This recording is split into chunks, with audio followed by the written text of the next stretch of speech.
Hi, welcome back to the recap room. In today's video, we're going to be talking about a sci-fi thriller movie titled Old. Spoilers ahead.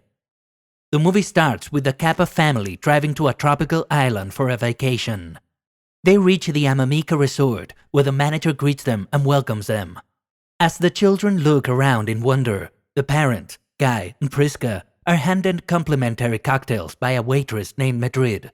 Their children, Trent and Maddox, are introduced to Idyllic, the manager's nephew, who instantly becomes friends with Trent. Once the family is shown to their rooms, Guy recognizes a pamphlet for Warren & Warren, a pharmaceutical company. He tells Priska that someone at his insurance company had recommended him medication from Warren & Warren. However, they don't think too much of it and go to sleep. The next day, the children go out and play at the beach, where Idlib and Trent team up and ask the patrons what their jobs are. After a whole day of playing, everyone goes back to their rooms. That night, Guy and Priska fight. It turns out that they are getting a divorce and decided to take their children on one last vacation before they finalize their divorce. Meanwhile, Brendan, aka mid-sized Seddon, and his girlfriend sneak past a private beach, and she starts stripping before going for a swim.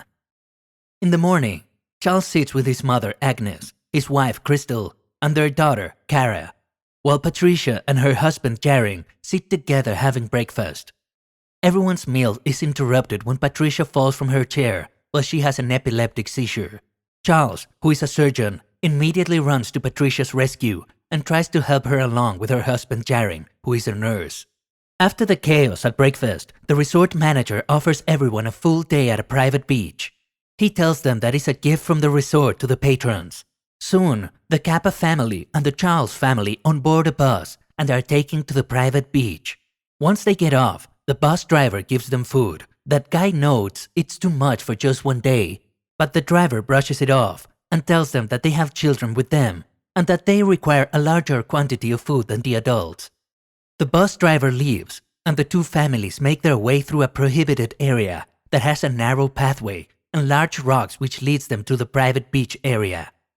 The secluded area comes as a welcome break from the crowded beach at the resort, and everyone immediately lays down to relax, while the children run around playing. Maddox then recognizes mid-sized Seddon, who is a famous rapper, and runs to meet him. Once the introductions are made, Maddox and Trent continue playing around the beach. They soon discover stuff buried in the sand, such as dolls and spoons from the resorts. They begin to wonder what the spoons are doing buried there, but once again, ignore the strangeness of it and go to eat food. In the evening, Trent is swimming as he and Maddox are playing. He hides behind a large rock when a blonde head begins to float near him. As Trent spots the person behind him, he begins to scream and draws everyone's attention to him. Priska hears her son and rushes towards him. It turns out that the body behind Trent belonged to Brendan's girlfriend. Everyone concludes that she had drowned in the water and her body had floated near Trent. Everyone is shaken up after they discover the body and begin to freak out. Charles blames Brendan for murdering his girlfriend, but he tells everyone that he had nothing to do with it. He tells them that she went for a swim and then never came back. Just then, his nose starts to bleed and it is revealed that Brendan has hemophilia. As the group argues, Jaring and Patricia show up at the beach as well. Patricia gets worried upon seeing the dead body, but before they can leave, a crying Crystal comes up to Charles and tells him that Agnes is having trouble breathing. Everyone quickly rushes to her side and Jaring checks her pulse. He tells them that Agnes has died. He tries to call for help, but they have no network. Jaring tells everyone that he will go back to the resort and bring back help. As he makes his way through the narrow pathway, he blacks out. His legs then begin moving on their own, and he makes his way back to the beach with his eyes rolling behind his head.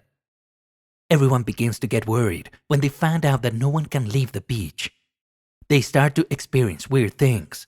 To top it off, Trent discovers something shining from the edge of the mountain, but no one can figure out what it is. Then, Trent and Maddox ask Patricia and Jaring their names and what they do for a living. They answer the children and Jaring decides to play along with them.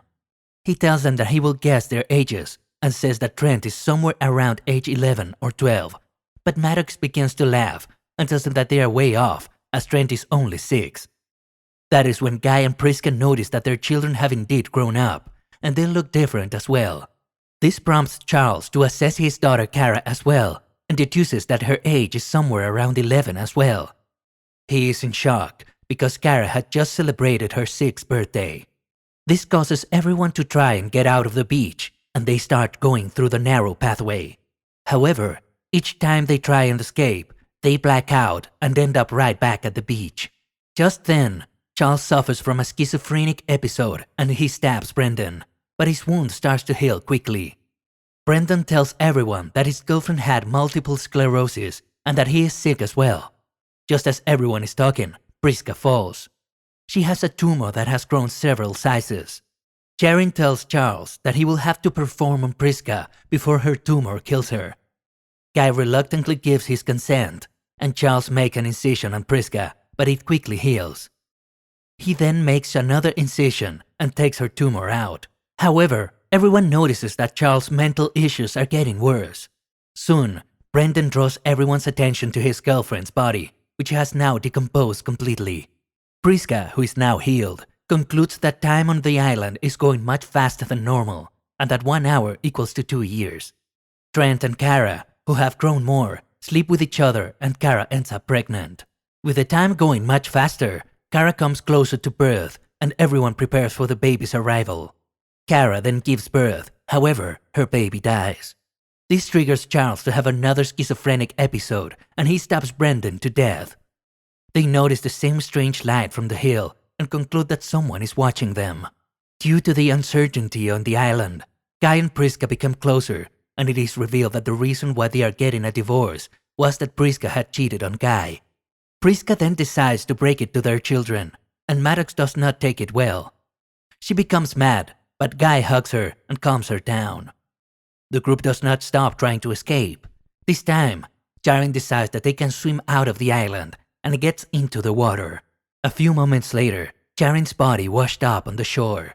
Meanwhile, Kara and Trent bury their baby's decomposed body. Kara cries for the loss of her child and becomes desperate, wanting to escape. She begins to climb a huge boulder despite everyone's warnings. As soon as she gets to the top, she has a blackout and she falls to her death. One by one, everyone begins to die. Patricia builds herself a makeshift anchor so that she can escape through the water without drowning. But before she can get into the water, she suffers from an epileptic seizure that takes her life. Crystal, who suffers from a calcium deficiency, begins to get weaker and weaker and dies as her bones break. Priska and Guy make amends and they know that they will inevitably die as well. Priska begins to lose her hearing and Guy begins to lose his eyesight as they continue aging. At this point, Maddox and Trent come across a notebook left by someone who came before them that details what illness each person had and the date of their arrival. This person had come up with an escape plan and had detailed that they need a metal tube to keep the radiation out of reach. Charles is once again hallucinating and attacks Guy. Priska stabs him with a rusted knife to save Guy and keep Charles away from her and her children.